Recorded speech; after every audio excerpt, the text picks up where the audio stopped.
Le 3 février 2022, Isabelle Balkany faisait sa troisième tentative de suicide, folle d'inquiétude à l'idée de devoir passer la moindre nuit dans une cellule de prison, alors qu'elle et son mari Patrick ont été sanctionnés par la justice après plusieurs infractions liées à leur bracelet électronique. Après avoir ingurgité des barbituriques, elle jure avoir été sauvée du pire par sa fille. Discrète depuis plusieurs semaines, elle a fait son retour sur Twitter. Sur son compte, où elle aime distribuer tacles, coups de gueule, opinions et coulisses de sa vie privée, Isabelle Balkany a donc repris la parole ce dimanche 27 février alors qu'elle n'y avait plus rien publié depuis le 3. Et si est pour annoncer un pépin de santé, à 74 ans, elle est désormais atteinte par le coronavirus. L'ancienne élue Les Républicains, qui a désormais interdiction de se présenter à une élection, a carrément publié l'image de son test PCR réalisé le 21 et qui s'est avéré être positif.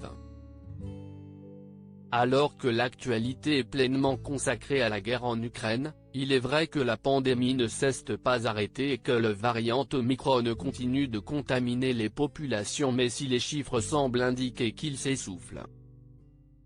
Isabelle Balkany, qui avait été hospitalisée après sa tentative de suicide, n'a toutefois pas précisé si elle souffrait de symptômes sévères ou pas. Est-elle de retour dans sa maison de Giverny? Pour rappel, Dominique Pucmaille, la procureure de la République d'Evreux, a expliqué à l'AFP pourquoi le placement sous bracelet électronique du décrié couple Balkany a été révoqué, ils passaient leur temps à jouer avec le feu. À un moment donné, si est très simple, quand on joue avec le feu, on se brûle. Plus d'une centaine d'incidents ont été constatés. La magistrate a également dénoncé une absence totale d'efforts pour apurer leurs dettes fiscales, objet de la condamnation pour fraude fiscale.